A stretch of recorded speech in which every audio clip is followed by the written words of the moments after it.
हमें समझ में नहीं आ रहा है कि नमोस्तु का आशीर्वाद उठ रहा है कि तथास्तु का, तो कौन सी बात को पकड़ ले।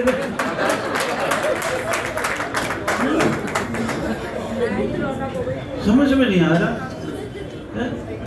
बड़े धीरे से बोल करके आए थे, महाराज माला फरोल मिल चलो, बेटी प्रतिष्ठा करा लो। मेरे को क्या मतलब मालूम था कि पूरी की पूरी घेराबंदी का माला बना लेंगे और रेलवे रोड पे धरना देंगे।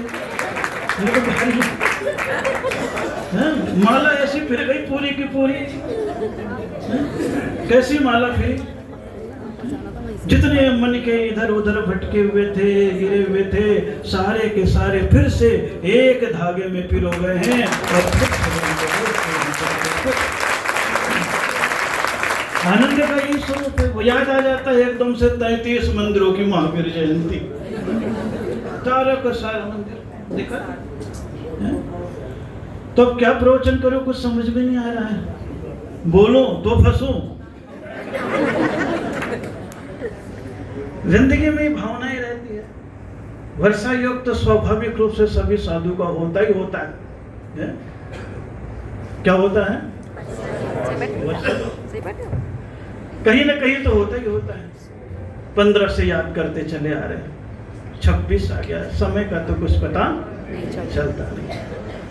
लेकिन चातुर्मास करना अलग बात है। लेकिन चातुर्मास के बाद समाज का वही प्रेम और भक्ति के डोरी का इतने लंबे समय तक बंधे रहना और आगामी आकांक्षाओं को प्रस्तुत करना, ये सबसे बड़ी भावनाओं का द्योतक है। ये तो स्वाभाविक रूप से होता है। साधु आते हैं, थोड़े दिन तक बरसात करते हैं और चले जाते हैं, फिर से भूमि सूखी की सूखी रह जाती है। लेकिन जो संपर्क रहता है, जो संबंध रहता है, वो अपनी आत्मीयता को निरंतर दर्शाता रहता है।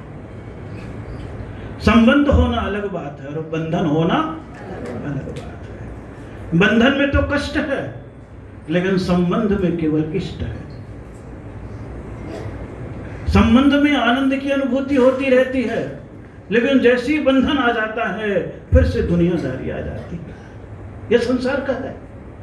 आप अपने आप में गृहस्थ जीवन में भी देखते होंगे कि जरा सा अफेयर चलता है तो दोनों का शादी के पहले संबंध रहता है, और संबंध रहता है वो जरूरत से ज्यादा खुश रहते हैं, लेकिन शादी के बाद बंधन हो जाता है, वही दुखी हो जाते हैं।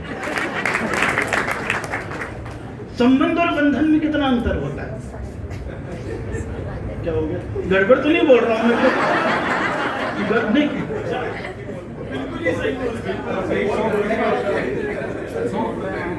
ना वही तो ना, मेरे तो कुछ किया नहीं ऐसा। वो तो आप लोगों से सुन के मैं इतना ज्ञानी बन गया हूँ। मेरे को नहीं मालूम कि ऐसे सारे के सारे सुखियारी भी मेरे पास आते हैं और दुखियारी भी मेरे पास आते हैं। क्या बोलूं, महाराज के पास तो हर तरह की वैरायटी है। सभी प्रकार के लोग आते, संसार है। इसीलिए जैन दर्शन संबंध को अच्छा मानता है, बंधन को खराब मानता है।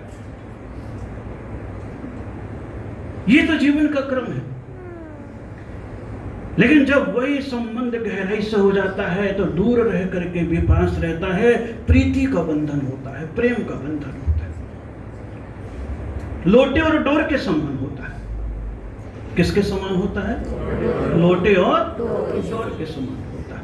कहते हैं ना, प्रीति ऐसी चाहिए जैसे लोटा डोर, अपना गला फंसाए के पानी लावे मोर। लोटे और डोरी बिल्कुल दोनों अलग अलग हैं। साधु और श्रमण और श्रावक बिल्कुल अलग अलग हैं।